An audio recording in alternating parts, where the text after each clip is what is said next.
My very worthy cousin, fairly Magnus. Old and faithful friend, it is good to see you. Happy return be to your royal grace. Many, and hardly many. We have made inquiries of you. In such goodness we have heard of your justice, that our soul cannot but yield you forth the public thanks. Following more quickly. You make my bonds still greater. Oh, your desert speaks loud, and I should wrong it to lock in the lords of covert bosom, when it deserves, with characters ringed in brass, a forted residence against the tooth of time and the razor of oblivion. Come, give me your hand. Let the people see, and make them know that outward courtesies which vain proclaim favors that keep within. Dear Aeschylus, walk by us on our other hand, and good supporters are ye. Now is your time. Speak loud and kneel before him. Justice, O royal duke. Veil your regard upon a wrong thing have said a maid.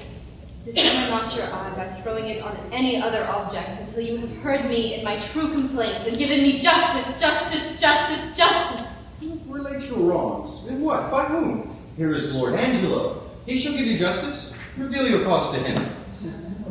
Worthy duke, you bid me seek redemption of the devil.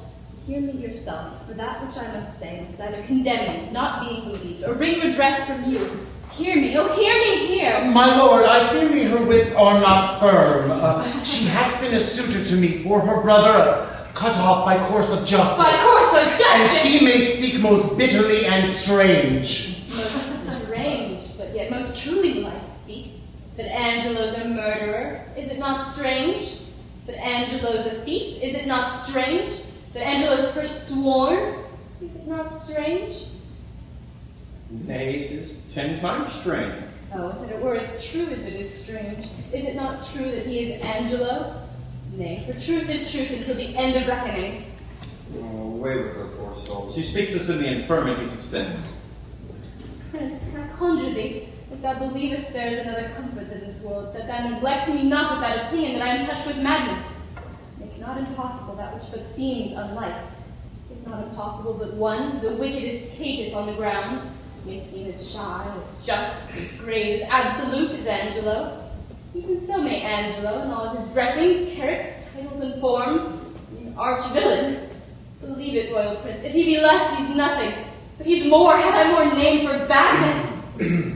By heavens, if she be mad, I believe no other, that her madness hath the oddest frame of sense. Such a dependency of thing on thing as ever I heard in madness. Worthy prince, hark not on that, nor do not banish reason for inequality, but let your reason serve to make the truth appear where it seems hidden, hide the false, seems true. Many that are not mad have sure more lack of reason. What would you say?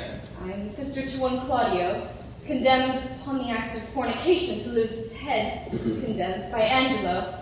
I, in probation of the sisterhood, was sent to by my brother one. Lucio is then the messenger.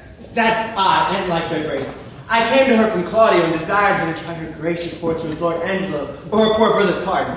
That's he indeed. You are not bid to speak. No, my good lord, nor wish to hold my peace. Well, I wish it now then. Take heed to it. And when you have business for yourself, pray heaven you be perfect. I warrant your honor. The warrant's for yourself. Take heed to it. This gentleman told somewhat of my tale. Right. She may be in the right, but you are in the wrong to speak before your time. I went to this pernicious, caitiff, decadent. That's somewhat madly spoken. Pardon it, the phrases to the matter. Mend it again. The matter, proceed. In brief, to set the needless process by, how I persuaded, how I prayed and kneeled, how he replied, and how I was repelled. For this was of much length. The vile conclusion I now begin with grief and shame to utter. He would not, but by gift of my chaste body, to his concupiscible, intemperate lust, release my brother. And after much debatement, my sisterly remorse confused mine honor, and I did yield to him. The next morn betimes, his true purpose surfeiting, he sends a warrant for my poor brother's head. No, this is most likely. That it were as like as it is true. By heavens, fond wretch, thou knowest not what thou speakest. First, his integrity stands without blemish. Next, it imports no reason that he should with such vehemency pursue false property of his own. If he had so offended, he would have weighed himself by thy brother, and not have him cut off. Someone hath set you off. Confess the truth, and say by whose advice you camest here to complain. Is this all? Oh, you blessed ministers of God, keep me in patience, and with ripened time unfold the evil which is here wrapped up in countenance, and shield your grace from woe as I thus wronged, and unbelieved go. I know you'd fain be gone, an officer arrest her. Shall we let such a blast and such a pernicious breath fall on him who's so near to us? This needs must be the making of a practice. Say by whose advice thou camest here. One that I would hear, Friar Ludovic.